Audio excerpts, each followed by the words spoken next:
Hello, friends. I think it's time that I come clean. I have made a mistake. Have you ever made a mistake? It happened to me. And the thing that happened to me is that I was not aware that Dungeon Descent was about to reset as it had just come out a couple days prior.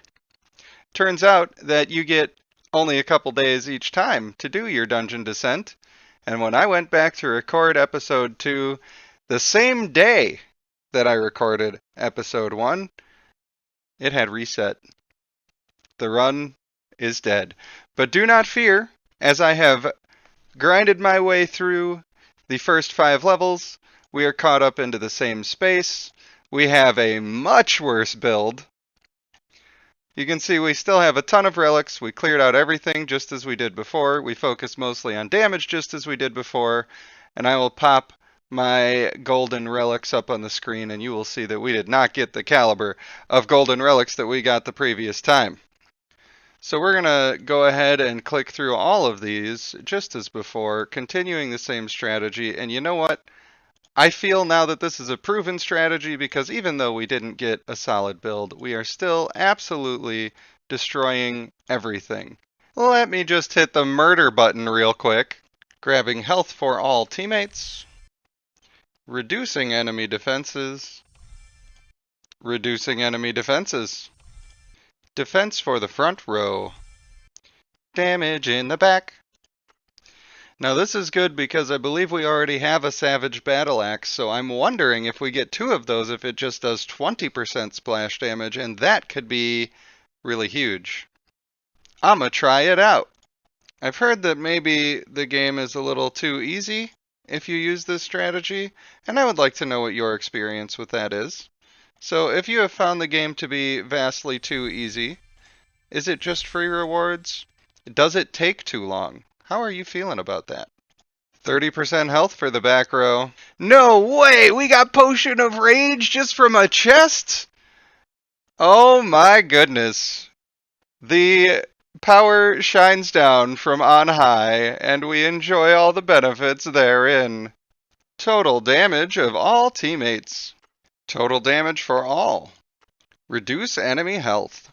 Damage for mages and marksmen.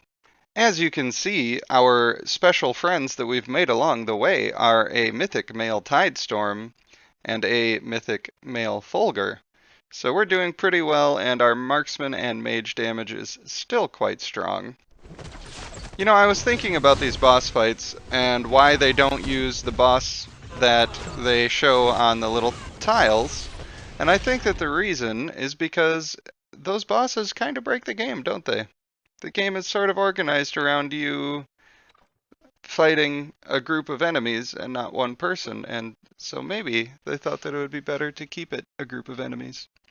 Repeating crossbow. After the battle starts, deal damage equal to 10% of the champion's attack to all enemies every 15 seconds. Well, that seems like it's gonna move things along. Do you remember not that long ago when I said we didn't have a build yet? Well, guess what? We're back online, boys. We're ready to do some homicides, and we are just itching for the violence. And I personally think that we got pretty lucky with our mythic champions, and we just got a female Lionstone. Okay. Well, we win. Victory achieved. Success. Success. Time to count the chickens. You know, I just want to see all of the chests on the screen at the same time, so let's hit that murder button. Well, we got the thing that does 10% of our strength in damage right away and then every 15 seconds, but ain't nobody living for 15 seconds against this particular squad with these particular buffs. I gotta say, it feels good. And we have a lot of friends to gain. Well, we don't need any duplicates. Now this is what I'm talking about. We take the female. And again, we don't need any duplicates. It's nice that they let you make a full perfect team. Health of all. Damage for the back. Defense for the front. Damage reduction for the front. Reduce enemy defense. Reduce enemy health. Total damage for all. Reduce enemy health. Defense for all. You may notice that we have 2 kinds of chests left. We have this chest with a skull, And we have this chest with a skull and wings. When it has just the skull, it is for items, and it is for relics if it has the wings. Attack for the back. And the reason that we still have chests left is because my item bag is full because we're not using them. I don't know if that's fixed yet, and I'm not going to poke the bear. Now let's see the ultimate power of our current team. Again, I put the male Tidestorm across from the Succubus because she is the worst, and everybody should hate her unless she is on your team. And I think she's pretty decent on a person's team, although there tends to be a little hate now and then when it comes to that. Well, you can see that the victory was all but guaranteed there. That was a joke. Well, these ones are boring, but we'll grab attack for all by 20%. Can't go that wrong with that. I suppose we will also grab our heal. One thing I will say for the strategy of clearing out all of the nodes first is that it does take a considerable amount of time, and it may not be worth it. It certainly nearly guarantees your victory, but it does take considerable amounts of time for maybe not that great of rewards. So it's something to consider for speeding through when you feel like you're comfortable. We'll grab a barrier of steel here. Health for the back row. Attack for the back row. Mage and marksman damage. Reduced attack for the enemy. Damage for the back. 15% damage for the back. Defense for all. Reduced enemy attack. Ooh. When dealing damage to enemies of less than 15% health, immediately execute them. Man, they really just let you get way too strong in this. Damage for mage and marksman. Oh snap, we got the energy gem to go with our free energy at the start. We have now become overpowered again. It is done. There's no way to lose. I don't need to kill anything except for the bosses, probably, but, you know, we're still going to do it. We're still going to full clear because that was the point of this whole thing. Reduce enemy defense. Hawkeye sight for mage and marksman damage. Reduce enemy defense. We already have Potion of Rage. We don't need another one, so we're going to go ahead and grab 20% attack for all. Attack in the back. Reduce defense for enemies.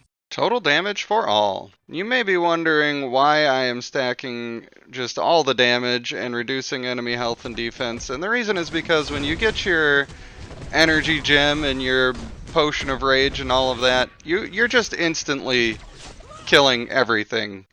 You don't need defense because everything is dead, so you may as well just make it dead even a little bit faster. I mean, at this point, it's pretty crazy. I'm not sure I need to pick up a single other relic. We will grab attack for all. Total damage for the back. Mage and marksman damage. Alright, the last level before a shop. Now, I think I'm still gonna just clear everything, even though I can't believe they've done this to me. I absolutely hate it when they stop you right in your tracks right at the beginning, because it's so satisfying just clicking a whole bunch of these. Let's go ahead and just randomly zoom in on the enemy health bar for the whole team and just see how quickly this gets destroyed. Most of the time spent here is the activation of abilities. Like, we are just instant killing things, and that is really fun. I must say, that is really fun. It almost makes the tedium worth it. Damage for mage and marksman champions. One thing that makes it a little better is that we are just having so much fun doing the killings. Here's an interesting fact. I was just allowed to do this roulette, but this one up top was not letting me do it.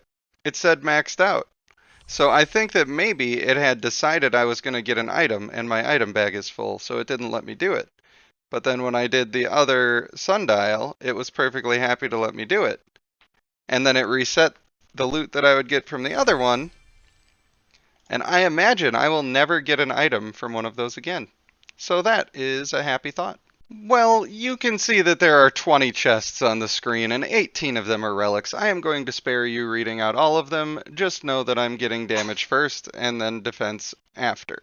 We were able to grab at least 5 Hawkeye sights there, and we also got a purple that gave us attack speed, and so I think we're going to be absolutely crushing here.